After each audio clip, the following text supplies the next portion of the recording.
Oh, we are going live.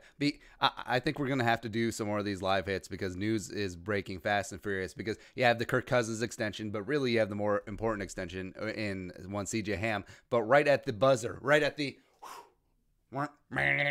because there's about 3 minutes left that teams could franchise or transition tag players, and then all of a sudden Vikings out of nowhere just franchise tag, just slap that tag right in Anthony Harris. It's awesome. Now, it does come part and parcel. The Vikings freed up $10 million in cap space by restructuring, well, not restructuring, extending Kirk Cousins. So I'm ecstatic. I'm a huge Anthony Harris fan.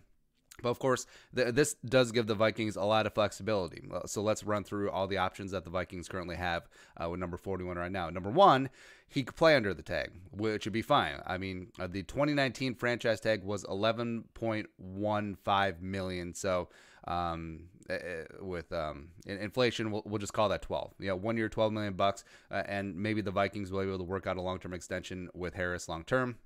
It'd be fine. Option two is that they keep him under the tag. Sometime this off season, they work out a long-term extension.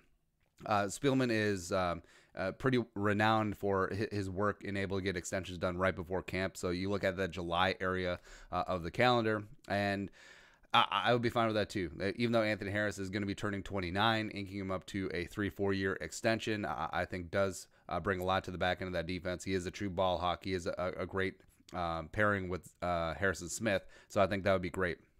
Option number C, option three would be they can still trade him. Now, it wouldn't be the traditional franchise tag and trade where a team is going to give up 2 first-round picks for Anthony Harrison and pay him a lot of money. And I don't see that happening.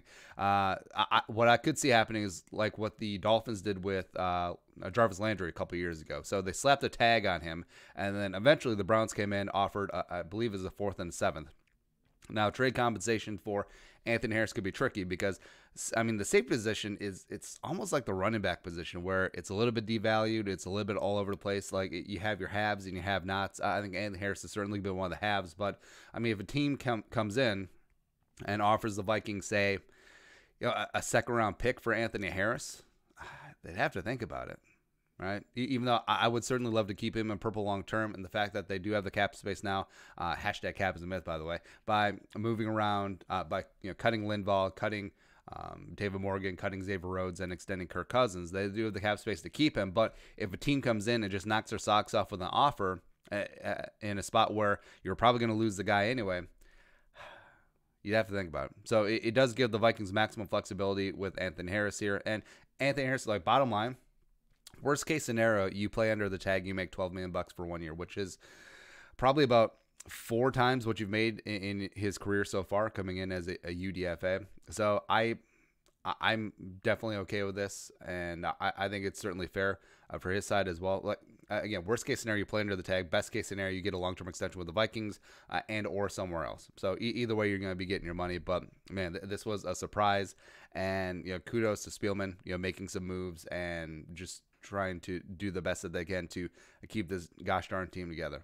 All right, but your thoughts? Anthony Harris getting slapped with that franchise tag. Let us know in the comment section below. Also, subscribe for daily Vikings takes. If you want to support the work, pull us on the Venmo. Please follow on social media as well. But the next time, Skull Production Value.